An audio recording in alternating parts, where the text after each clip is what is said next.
Thank you everyone for joining us today for the Gloucester Reid's discussion session. We'll be discussing Such a Fun Age by Kiley Reid. My name is Michelle McCaffrey. And my name is Nancy Goodman. Michelle and I are co-chairs of the Gloucester Racial Justice Team. The team is in partnership with the Sawyer Free Library, the Gloucester Health Department, and other community organizations. Would like to welcome you to this discussion group. And our mission is to create a safe and welcoming city where everyone who lives or visits here feels that they belong.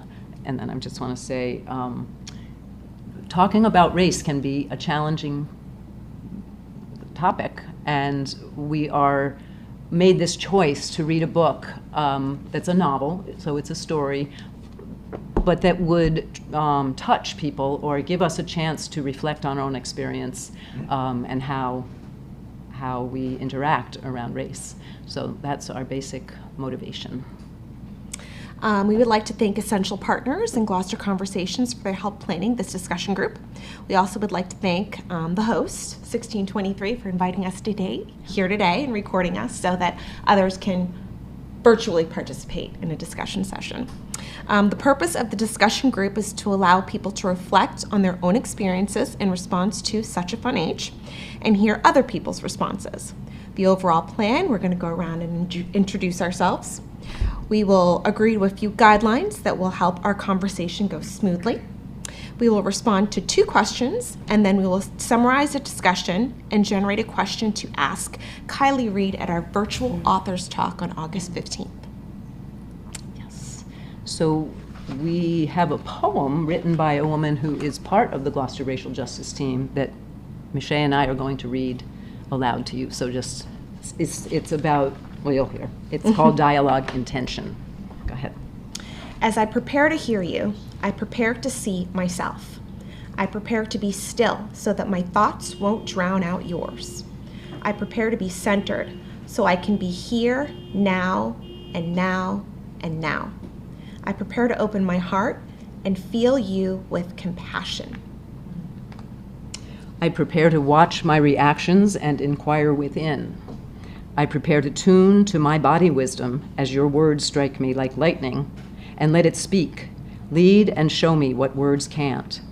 I prepare to bravely share my truth, my voice. I prepare to see how we are connected and feel the whole embracing us. I prepare myself to share and unidentify with my judgments and assumptions and wonder how they came to be, and are they really so? I prepare to see you in me and see myself in you. I prepare to see how we fit together in this puzzle that's life. I prepare to gain definition and clarity as you shade and highlight parts of my picture. I prepare to confront my flawed ways of thinking, to reveal my own inconsistencies so they can be transformed. I prepare to be curious with the process, how you got here. I prepare to be humbled by the patchiness of my picture. I prepare to be grateful for your light. This is my intention, to come prepared for us. If you join, we might see each other and see more of the system that we are a part of. And maybe, just maybe, as if by magic, something new might be born. That's me. Mm-hmm. Okay, so now we're going to go around and introduce each of you to each other.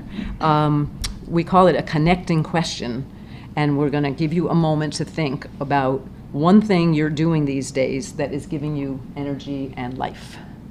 So just take a minute to think, and then after that, I'll pick somebody and we'll just go around.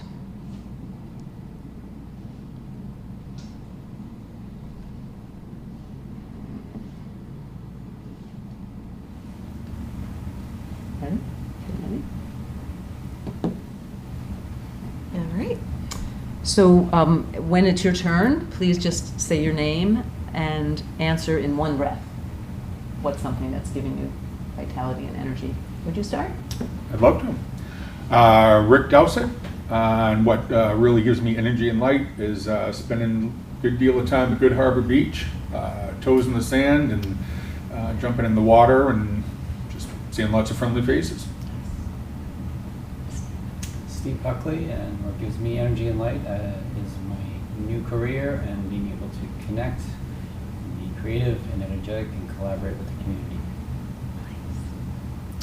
I'm Sally Waite, and I'm 83, so I enjoy being able to sit down and talk at depth with people going through incredible situations in their life right now. I'm Chelsea Goldstein Walsh, and what gives me energy and light right now is interacting with young people, and on days when I feel very tired, it definitely re-energizes me. I'm Susie Natty, and I'm embarrassed to say that what gives me life right now is organizing my house so that my children don't have to do it. I'm sure they will appreciate that. They appreciate you now. All right, thank you all for your introductions. Before we begin this discussion, let's agree to a few guidelines for how to engage in this conversation. I will read them, then I will ask you if you would like to make any changes. After that, we will agree to the final list. Hold that up. I have them right here. Number 1, we want people to feel invited to share but not compelled to. So we agree that it's okay to pass if you prefer not to respond. Number 2, we don't want people to make assumptions about others' experiences, so we agree to speak for ourselves, from our own experiences, and not on behalf of a group or anyone else in the room. We will use I statements. Next, we want everyone to feel fully heard, so we agree not to interrupt each other or talk over each other. We want you to feel free to speak about what is important or personal to you, so we agree that you will not repeat other people's stories outside of this meeting. We want there to be time for everyone to be heard, so we agree to keep time and give a signal when you have 30 seconds left, and you will honor these time limits. I will raise my hand when you have 30 seconds.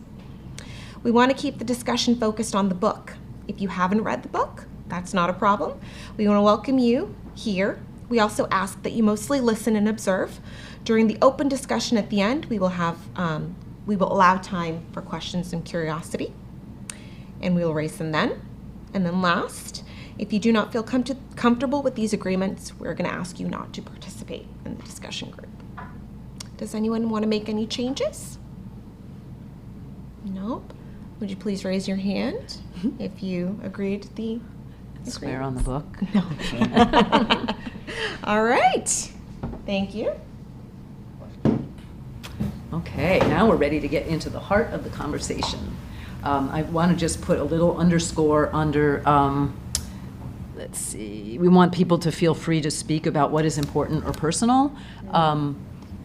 That this isn't like a literary conversation about character development and things like that. We really want you to talk with each other about how the book touched you and what you learned from it and what we can learn from each other. So I'm going to ask the first question, then give you a minute to gather your thoughts. The paper and pencil we've given is if you want to make notes, and also if you want to make notes while someone else is speaking so that you can keep your attention on what they're saying and not be holding on to what you think you want to say next. Once we go around, you'll have 2.5 minutes to share, and as Michelle said, she will indicate when you have 30 seconds to go. Maybe we'll start with you, Susie, just randomly. In between speakers, we will take 3 breaths. Michelle and I don't participate in the dialogue. Our job is to hold the space for the rest of you. So here's the first question. Share a moment in the book that personally impacted you. What does that moment and its impact on you reveal about your own story or values? And some examples, you might focus on the opening scene in the Market Depot, on Kelly's role in the story, the Thanksgiving dinner, how the video got on the internet, the final sentence, anything like that. Think time. Yeah.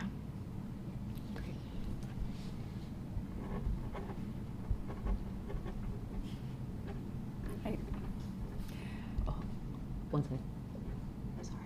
I'm not sure this is a particular moment, but something I really related to was a theme of people trying a little too hard and self-consciously, because I certainly have been there, and I think that it is a necessary passage to go through to get to the other side of comfort. So she had some wonderful descriptions in there. She really is great about analogies where it just, I thought, oh my God, that's it right there. That you want to say the right thing, you want to be viewed favorably, which ends up being, very performative, even though you don't want it to be. But if you are not accustomed to being in that zone, you've got to find your comfort zone, and it takes a while to get there. Okay, thanks. Chelsea, ready to go? Sure. Actually, I was thinking something similar as Susie. Obviously, as a white woman, there were moments in the book where I saw parts of myself in Alix, although I think, unfortunately, I'm not proud of saying that, but there are definitely times where I'm like, I've been there before, where I'm trying to say the right thing and I'm overthinking and I'm trying to make sure I don't do something wrong, so much so that it does become performative and you lose the genuine, just human connection piece. I think, though, where as Alix's character unfolded, she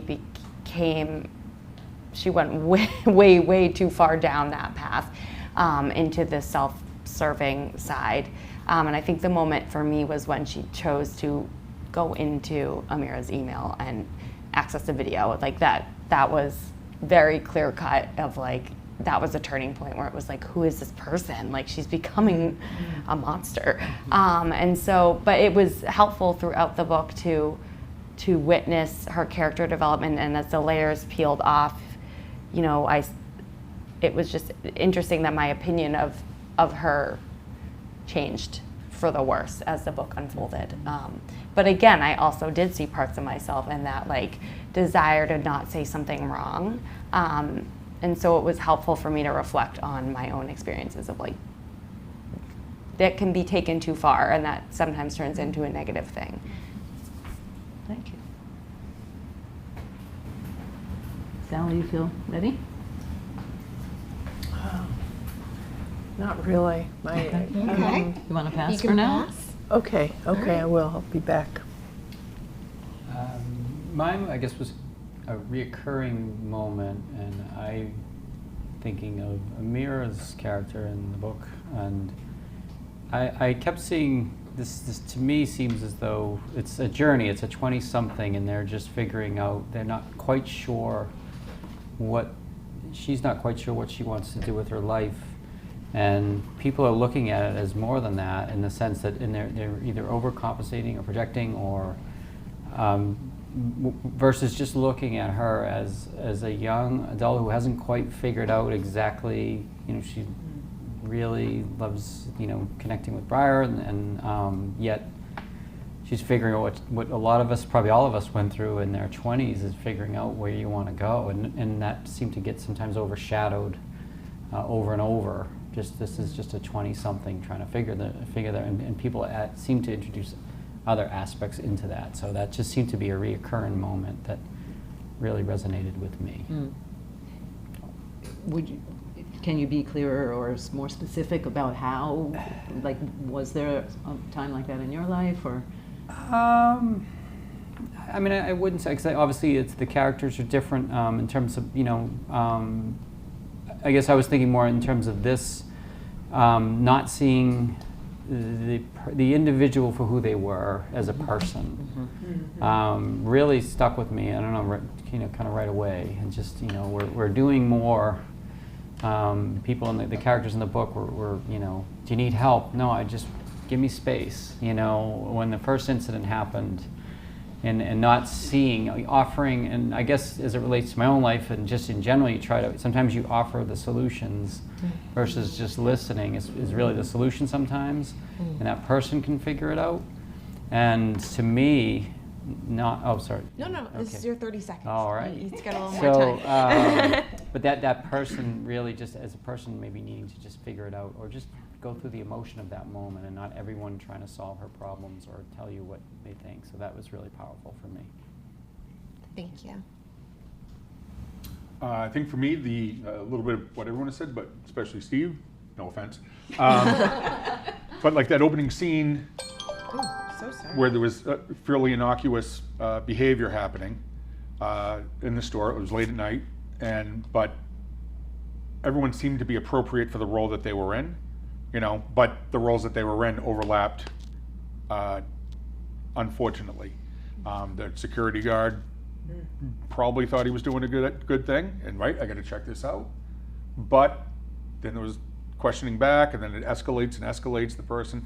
So I think the idea of offering help, or how that help is perceived, or when you're talking with somebody, we're all coming from our own individual backgrounds. We're all coming from our tribe, our comfort zone, and throughout our lives, and I'll speak for myself, even in Gloucester, which had very little racial diversity growing up, there was still those people, and those people, whether it was the Portuguese, the Italians, the Fort people, the middle of town people, the East Gloucester people, the West Gloucester people. There's to this day, there's behaviors and caricatures of each community, and explain someone who lives in Lanesville for me.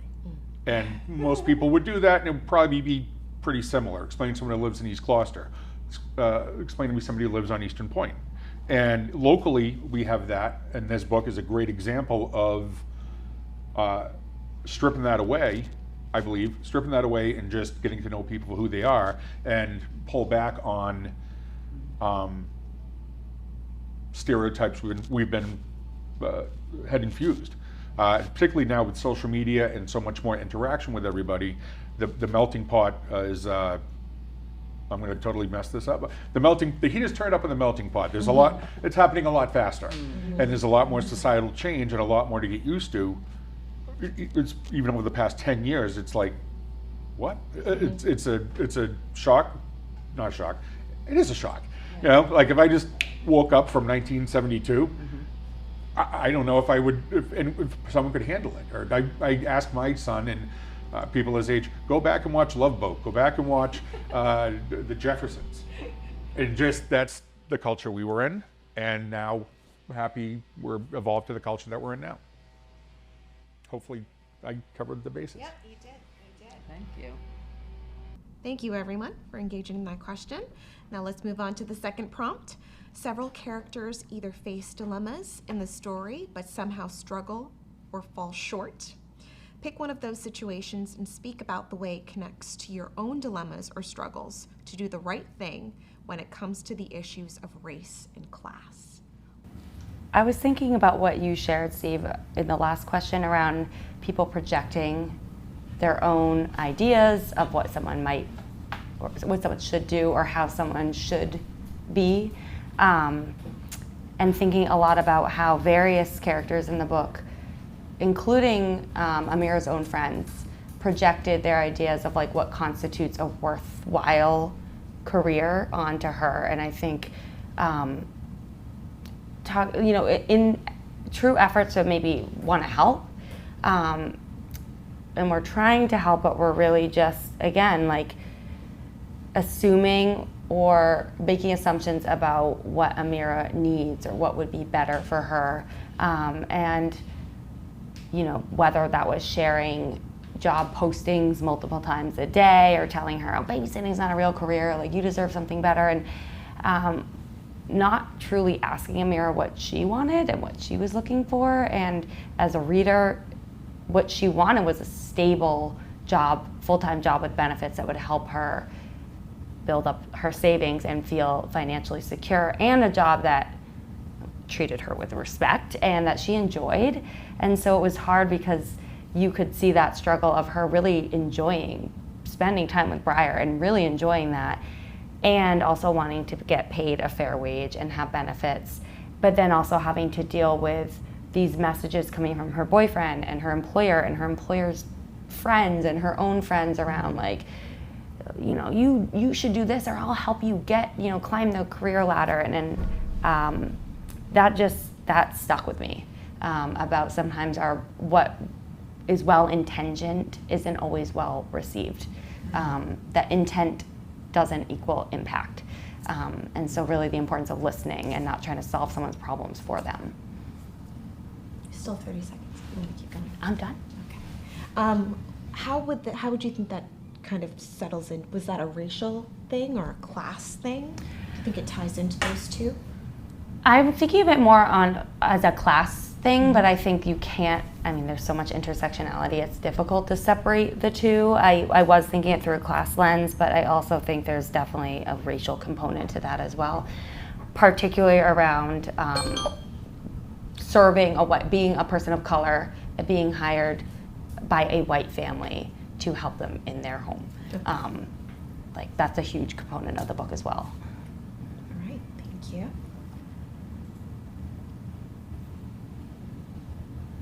Sally, do you need a minute? Okay, all right. You ready, Steve?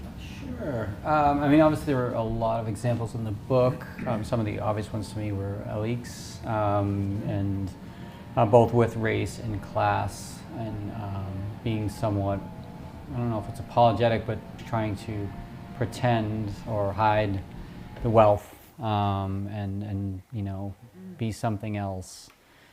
Even making a career out of it, I guess, as far as that to me was very interesting, and you seeing that in the character, and certainly in society, people pretending up, pretending down, trying to be something else, and certainly, obviously, you know, with race and trying too hard, or in terms of outreach, and you know, I think it connects to just in general. I look at it in society and the individual. You have to look outward as well as inward. You know, so when you're looking outward, not judging people one way or the other, I think it's very important. You really being aware, and are not making. There was a lot of assumptions, and I thought the author was clever, kind of sliding them in some of the kind of supporting characters, and seeing if we'd get tricked up and make an assumption on the character without describing it. I thought that was great. So looking out and really not judging people. You have to, you know, I have to do it, and in my life as does everyone, but also looking inward, you know, why, you know, and I think it was Alix that you know, kind of, there was a point in the story where she's just basically pushes it back down, you know, kind of doesn't want to address it, and this is accepting who I am, who she was as a character. It's like, I'm not going to address this in myself. So you haven't grown. You're not doing the work, you know, and that's how we all evolve, right? If I do the work, acknowledge my flaws or my shortcomings, and, you know, certainly as it relates to that character, they're not doing the work. So she's not going to evolve. She's going to repress that and actually stifle any growth. So I saw that as kind of a way that it would connect, and even relating to your own life, looking outward and inward. Thank you. I'm so conflicted. And I think for me, that's, to answer this question also, it's the beauty of the book is there is no, I mean, there's some unfortunate actions, but there's no evil person. There's no bad person. It doesn't seem. It's people think they're doing the right thing. And I started to write down when Susie was talking about and Chelsea was talking about. I think Chelsea had said the intent and how it's received, that type of thing. But also, I think the responsibility is on each of us to be able to communicate that back, and to be able to say, listen, you know, don't want this right now. And then, Steve, I got more conflict, if I may. Okay, I got more conflicted because she was pretending this. It's like, well, on one hand, we're saying they should be who they want to be, but when they try to be something different, they're faking their way through things. And I don't mean to, you know, not criticizing, but just it's the whole thing. Like, I don't get it. You get accused of you not being true to your roots, or you've changed, or you've adopted a different culture, and the culture you come from don't always like that, you know, because now you're betraying, and now you can't be trusted, and now you're not, oh, you're one of them. Oh, you're one of the new Gloucester people with money, you're trying to change everything, and oh, you're not one of the natives, and you're like, I just want to try to get through the day. You know, and I think this is, this is such an eye-opening and mind-opening and heart-opening work of literature to have those conversations. And I think the conversations will carry, and was reading the book, and anyone who's read the book and is meeting other people reading the book, there's a million different conversations that can be had, including some people I know who've read it just went, I don't even know where to start with the conversation. And they have, the person I'm speaking in particular has vast experience growing up in different cultures, and was just, sorry, I probably didn't answer the question very well at all, but maybe I did. I don't know. But all in all, I guess I got 30 seconds left. Some are less than 30 seconds. For me personally, it makes me want to try harder to be accepting and a better person, but also I don't always know where that line would be to be pandering. And if someone takes it as pandering, you know, so sometimes it's just easier to be quiet and pull back away. And I think we just need to allow each other the space to be like, look, we don't have to be 50-50 because then there's this hard line in the middle. Let's be 70-30. I will try to give 70, I will expect 30, and hopefully you'll try to give 70, I'll expect 30. Then that 40, those 40 yards in between is the cushion that allows for, I didn't grow up that way or whatever. So. Thank you. Well, I'm ready. All right, fabulous. It's your turn.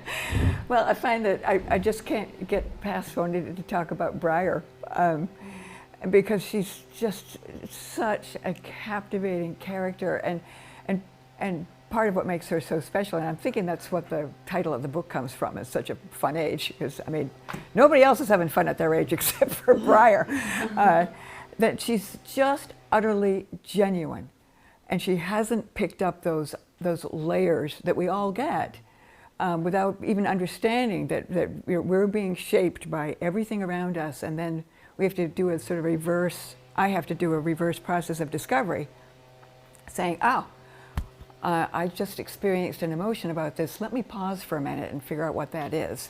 Briar doesn't have to deal with that. And what I love about Kiley Reid's writing is that she writes about stereotypes without making any of the characters stereotypical, because they are all who they are.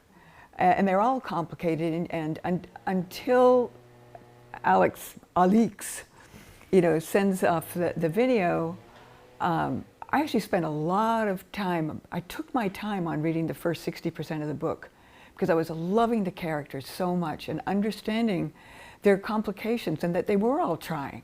They were all doing the best they could do within, you know, their personal baggage. I'm going to give Alex a little bit of a pass on that.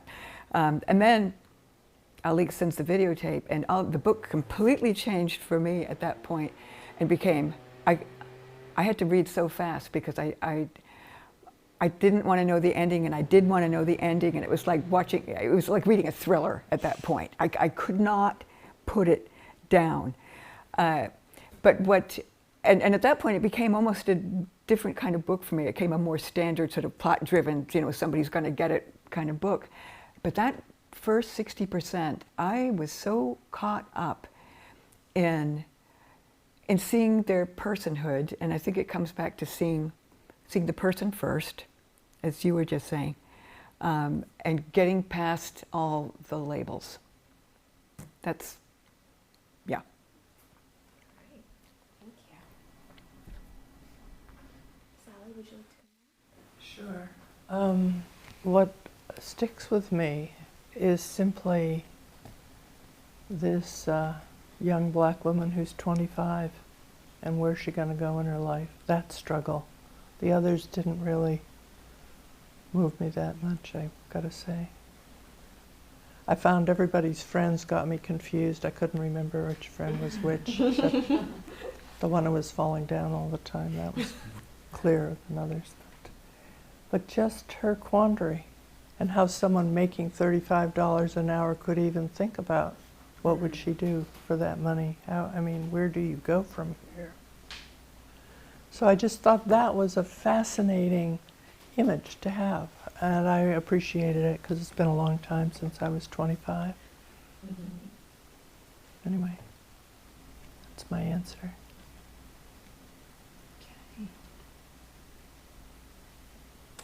All right. So this part of the conversation is going to open up a little bit rather than turn by turn by turn. I mean, we're still not interrupting and all those rules, but the racial justice team would like to kind of gather people's thoughts of what are the themes that have come out of this conversation. Hopefully that will help inform what kinds of projects we might do next. So we just wanted to have you think for a minute, and of all the responses to the two questions, are there a couple of points which you could either word as a theme, or we could think about specific, like if you were going to say to the racial justice team, here's a place in our community that I think you could make a difference, like if you inserted yourself here, or some kind of, this kind of program. If you have a thought like that, we'd love to hear it. And then finally, I'm just thinking if I'm supposed to say this now, that we also would like to come away from this group with a question to pose to Kiley Reid on the 15th. And of course, invite you to come that evening. It's at the Gloucester Stage Company from 6:30 to 8. The doors open at 6. There will be refreshments. But that's her preferred way of doing this author's talk, is that the community present questions, and there will actually be a panel that Michelle will moderate that will deliver those questions. So that's another. So we have these two tasks: our themes for the racial justice team and a question for Kiley Reid. And this is not like you start. If you have a thought, please put it out. Go ahead, you first. I think this pertains to the social justice team, or racial justice team, excuse me. We touched on it here, and we've heard times about shedding labels and getting to know people for who they are, but we seem in society to be more attaching more labels to people, you know, and because everyone wants to be recognized as, or their group recognized, and that's, I don't even know if that's true, because I don't know if everyone wants to get recognized, but that's what's happening.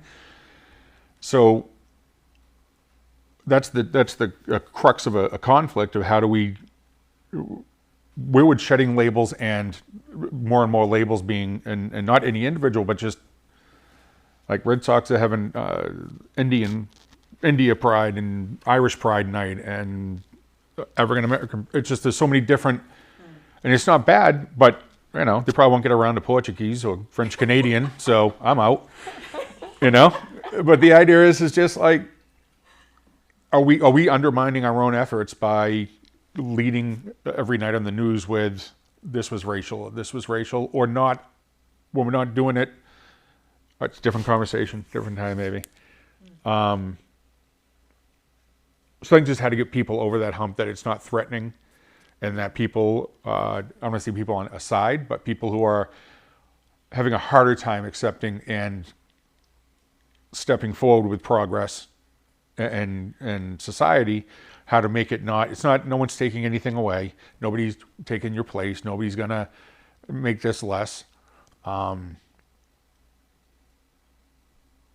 That, I guess that's where my thought ends, because I don't have anything to follow that up with at the moment. So I don't know if that's helpful. Hopefully. It's funny, I would ask clarifying questions, but I'm not sure if that's my role. Well, just to me to understand what you're Sure. saying, that, for instance, the Red Sox is a good example. So they're identifying some subgroups of people that are their fans, and they want to acknowledge and celebrate those groups. Mm-hmm. And on one hand, I think what you're saying is that continues the division and keeps our society in separate groups versus getting to beyond, you're the Indian or you're the Native American or you're the, and getting to know you. I think it's in part. I don't think it's in whole. I don't think it's in whole. I don't think it's malicious at all. I don't think it's wholly non-productive or bad. But I don't know. Would I be comfortable going to Irish night? You know, if I'm not Irish, there are people who aren't from this community very comfortable to come to the fiesta because it's an Italian thing, or or some festival in Boston. She's like, oh, that's not my people. That's as opposed to our people, us people. There's a phrase in there somewhere.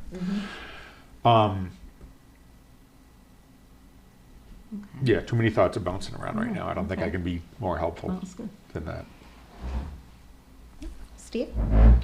The book, and then kind of getting back to the theme, particularly with Amira's character, it really triggered, it made me thought I'm happy to share an experience in my own life that I sort of connected and triggered for me, and it comes back to the labeling or making assumptions or making judgments that somebody needs help.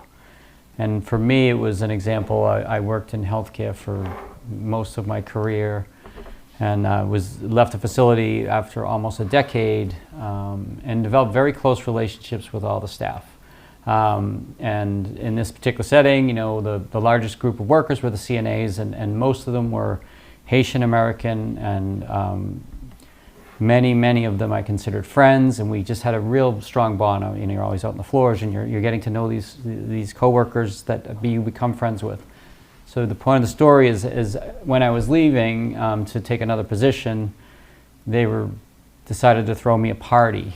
And where I'm going with this is that some of the management staff, being maybe well-intentioned, like, oh no, we'll take care of it, this is expensive. And they were very offended, and I think should have been, because, and they're like, first of all, we know how to throw a party. Second of all, we're friends. And third of all, it was the most beautiful party, quite frankly, I think in my professional life that was ever thrown. Home-cooked meals. But to me, it was that assumption, no, we'll take care of it, we'll pay for it. And they're like, no, we'll pay for it, we're going to do it, we're going to plan it. And it was absolutely wonderful. But I took away from that why would you make an assumption that they can't throw a party? You know what I mean? So there's no hierarchy as far as we're all working together, is the way I see it. And it was a beautiful, beautiful thing. But those assumptions, if they weren't strong enough to say, like, hey, no, we got it, back off, then that would have gone away. So I just share that example because it connected for me to the book, and it was a really powerful, in my life, lesson that I took and obviously still carry. So I thought I would just introduce that because it related to me, to the book, and a personal experience. Thank you. Do you see that translating or anything like that going on in Gloucester that you could speak about, or a way to prevent that happening in Gloucester? Oh, I think you have to, again, it's that being able to really look at, it's those, people, whether it's being deferential or making assumptions. It happens in the workplace, it can happen in the schoolyard, it can happen in social circus. I think it happens everywhere. So to not make assumptions, get to know people, don't just assume. And I think there's a lot of work, and we could all, myself included, you should always be examining that. So absolutely in Gloucester, because it's every community. So definitely. Thanks. Anyone else with a theme? Well, I always feel like a wonderful way to get to know people is by doing a project with them. It's, I don't know how to relate that to, particular, to the Gloucester Racial Justice Team. I mean, finding ways of being together without having the pressure be on only conversation, but just working side by side with somebody is really beautiful. And I don't know how to make that happen, but I find that that's what works for me. And the other thing is that I think what we've all been, well, once again, back to it's to be aware of staying open and humble and not making those assumptions that, oh, I've got this, I know how to do this. And it's actually such a relief to let that thought go. And what I find, you said something, Rick, about it not taking away. You don't take you're not losing something by inviting more people in. You're actually, I find any event that I go to that has people in it that I'm not familiar with, especially people from different immigrant communities, people of color in our community, because I did not grow up in a community that was very diverse at all. I grew up in Lanesville. I mean, you had Finns and Yankees. I mean, okay. And I just feel it's so much richer for it that I think for me, part of the revelation has been, I'm not going to be losing something. I am gaining so much. It's how to create situations where you can celebrate just being with people. Thanks.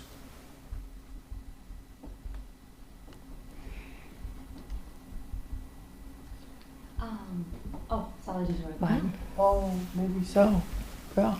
A mixed salad. I like.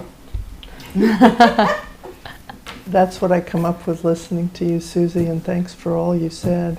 That mixing things up and having situations where we're all working on something, anything, from a garden to picking up stuff on the beach. I mean, our group could do any of those things. It just doesn't. There's doing things together is the best way. No bosses, a group. And I think part of the important part of that conversation is that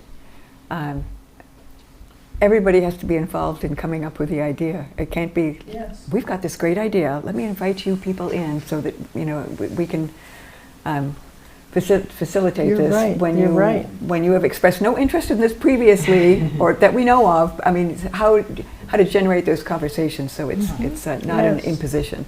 Yes.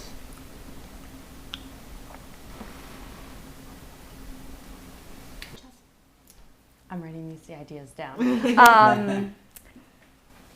I agree, and I think I agree with this idea of doing projects together or being on a level playing field, and like we're all learning a new skill or we're all embarking on a new journey together, so everyone's starting at the same level in terms of like experience or knowledge of that particular project. I love that idea. I also think again about kids. Obviously, I work with and for young people, but also thinking of Briar in the book where like she was truly like the one character who was innocent and like just like engaging and lovable, and that can, I think, bring some common humanity as well as like having kids remind us of like stripping away all the labels and the assumptions and like coming back to what really matters. I think kids can bring that out in adults a lot of times. So and even involving kids in like a joint project as well. And I say kids to mean like kids and teenagers, young people. So I love that idea. I also think about a theme that stands out to me too in this book is tokenism. And I think looking inward and making and examining our own patterns and making sure that we're not unintentionally tokenizing people. I think of one character, like Tamra in the book was Alix's friend who was a person of color, and I think she there was tokenism there, or she overly relied on Tamara's opinion to make decisions about how she would approach Amira, because Tamara was a black woman and Amira was a black woman. And I think she relied on Tamara's opinion, Tamara's one person, to represent what might be good for all black women, and that clearly backfired. So I think that's one like really harsh and clear example of what can happen when people tokenize others. Are you putting up your hand? She has 30 seconds left. I'm done. Okay. I actually want to say something about that, because the thing that I felt about Tamara was, maybe this is where the class and the race split. She started grilling Amira about how she did on her SATs and what were her college plans, and totally not seeing Amira, but she was in this group of higher class women, even as a black woman, and applying that kind of standard. And I found that, I thought that was also a very brilliant device by the author to just be saying, you know, nobody fits into one Nope. category only. Everyone in each designated group or bucket still has their own identity, individualism, ideas, passions, all of that thing. So no one person is like the other, even when we are bucketing ourselves in, whether it be the Lanesville group or the East Gloucester group. So everyone in that group is still an individual. Yeah. Right. Anything else on the theme conversation? Should we move on to a question that you might have? Let's move on to the question. All right. Okay. So, That's right in here. yeah. Yep. Any questions or ideas for Yeah. Kiley? I actually have one. And before I say that, I know that we're not making this a literary discussion, but I want anybody listening to this to know that this is a terrific book. You will love it. I mean, I hope you love it. But I mean, it's just beautifully written. The characters are amazing. I'm so glad I read it accidentally a year ago and then had to read it a second time for this. I loved it both times. So the question I'm actually curious about came up in her acknowledgments, because she was thanking various people for their help in creating this book. And she talks about, I don't remember which role this person had, but about someone who gave her a lot of help and completely changed the first 50 pages. And I'm curious about what direction she was going in, and whether it was around the sort of the racial themes or about the characters, but I would love to know where she was going with that. So you want to know what the original idea Yeah, was? if she's willing to talk about it. Okay. Or maybe why she changed Yeah, it? yeah. Okay. I mean, it's partly work process, and it's partly, you know, I think the strength of the book is that I can't imagine it being any different way. Yeah. Okay. Any other burning questions for Kiley?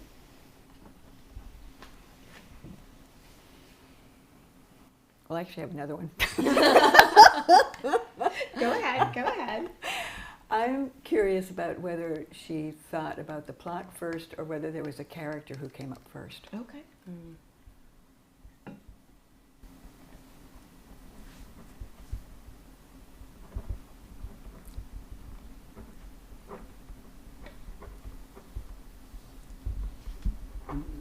Sure how to ask the question. I was just like I found the character formations the characters were interesting. It wasn't, you know, always obvious, and really made you think. You know, was that intentional, or just ended up coming out that way? It's not a perfectly phrased question, but there's a way, I guess, to ask. Is the characters to me ended up, and the way the characters interacted to me was somewhat thought-provoking when reading it, and how was that formulated, or was it intentional, or just was it part of the writing? Because it really, to me, added to the book and really made you think, and that's why I brought up one of my own experiences, because it kind of triggered that in you know, coming out. So anyhow. However that is phrased, I don't So know. would you say, how did she design the characters' interactions, or did she design them? Yeah, I just, because it definitely to me was opened up, if you're willing, opened up thought. It did for me. So. Okay. I have something similar to Steve again. Sorry, Steve. I keep piggybacking off of you. You're giving me good ideas. Around, and again, I don't know how to phrase this, but it struck me that the way the book was formatted, where you'd hear from one character and they'd talk about their experience of a particular event or story, and then you'd hear another character's perspective of the same event or story, and it was so different. Mm-hmm. And I was just like, how can this be? Are they talking about the same event? Because the perspectives were so different that, like you said, Steve, it really just made me think and question about like how this happens all the time in our lives, and we don't know what someone else's perspective is. Mm-hmm.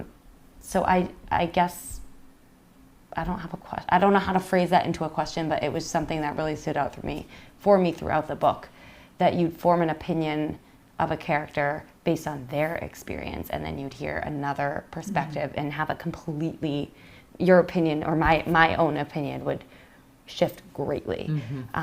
So it was just really profound. I think it goes back to maybe like person A's story and person B's story, and the truth is somewhere in the middle. Mm-hmm. Yeah. And I guess like maybe how did she come up with that? And it also made me wonder, if these characters were based off of people she'd encountered in her real life, or at least maybe inspired by people she's known, if she chooses to share that. Well, wasn't she a babysitter?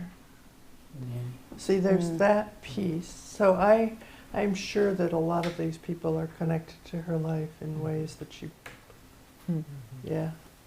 and that she is so good at doing what you described. Every one of us has a different point of view from each other, and that she can grasp that in the book is marvelous. It's like, there it is right in front of your face, because generally it doesn't come out quite like that. I guess my for older folk. Sorry, let me back up. When people are trying to help a young person make what they believe are the right choices, of guiding, pushing them into a direction, person A, person B, we could just think, well, that's an oppression. They're trying to force me into this. But then it popped in my head that like that's almost the entirety of what parenting is trying to get someone to do something that they don't really want to do, or they don't know if they want to do it yet. And the whole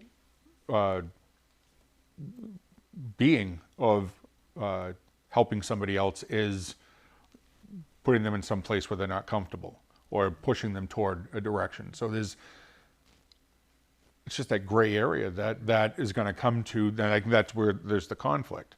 And I think if there's more, it would be incumbent on each of the parties to be able to say, I'm trying to help, or I've heard from 85 people, you're no good if you don't go to college. Like, I don't know about anyone else, but that's kind of what I heard all the time growing up, that everybody's got to go to college. You're nothing without a piece of paper. And then you end up with, I get $100,000 worth of student loans, and so, but those are the realities. And some people don't have a load of student loans, and some people, but how do you interact with anybody if everything is going to set somebody off? And maybe what we need, my opinion, or maybe it's the question, maybe we just need to get softer around the edges and not take offense that you cut me off. No, just teasing. Focused. I was I'm looking just at the teasing, time. just teasing. But the idea is that to not, let's just save our energy for the real offenses. And I don't mean to say that there aren't real offenses, but I don't care who's on a beer can. I don't care who said what at their concert. I don't care, because I'm sort of in the middle. And so my friends on the right think I'm too left and my friends to the left think I'm too right. And you can't just decide on it. You have to pick a party. And I'm not trying to get, it's a whole different discussion. But I think we just need to be, I don't know, you be you, I'll be me, and hopefully this will work out. I don't know where the question is in there. I started with a question and then I rambled. Sorry. I have one more question. Oh, And I would just like to know if there is a character who showed up in the book when she was writing it that surprised her. That's a great question. Seasoned book club member, I can tell. Or maybe character development, or maybe someone took a path that she Yeah, didn't necessarily yeah, expect when because she started. I mean, when you write, sometimes the writing starts taking over, and I'm just curious about where, how that might have showed up for her.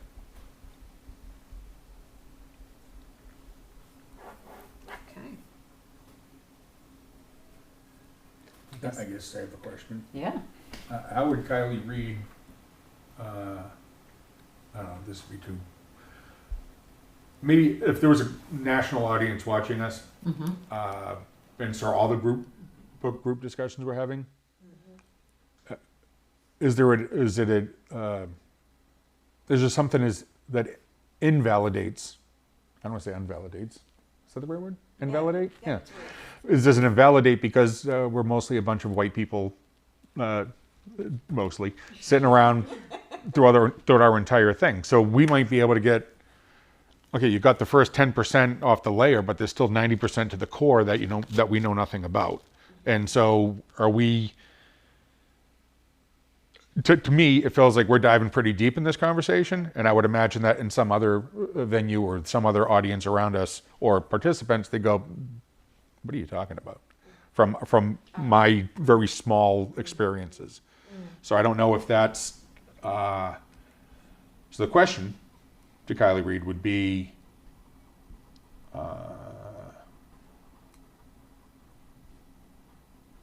her reaction or expectation to makeup of discussion group, not to have tokenism, like let's invite one person, or let's have a Sicilian here too, because weren't represented by Sicilians.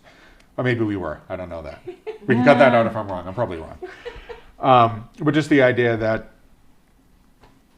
is it possible to get all people to the table if all people don't want to come to a table?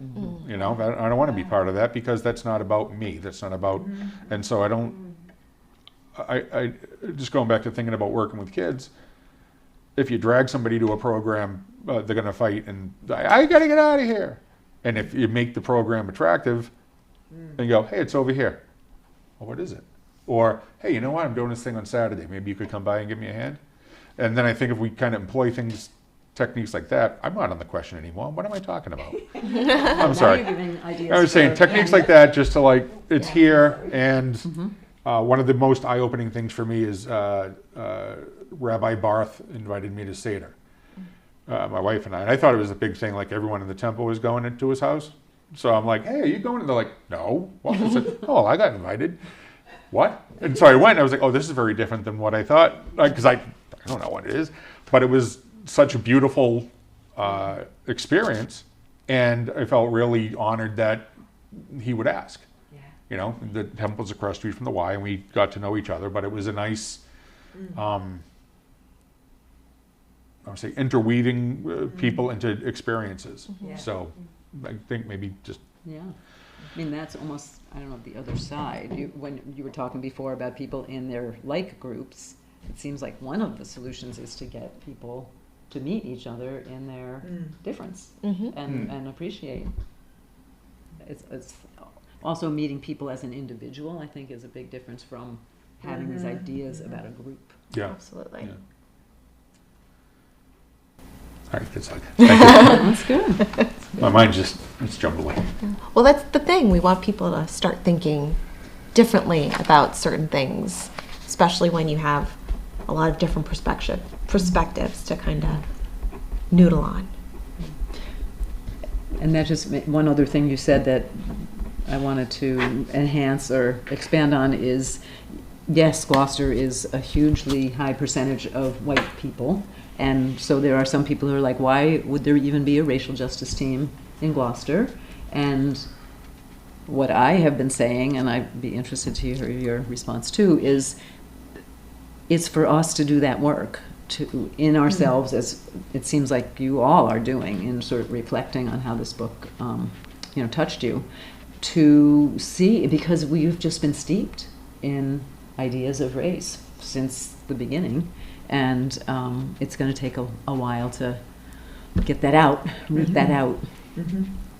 Race and sexuality and Everything. religion and Yep. everything. Economic status. Economic status, correct. yeah. Yeah. Education. Yep.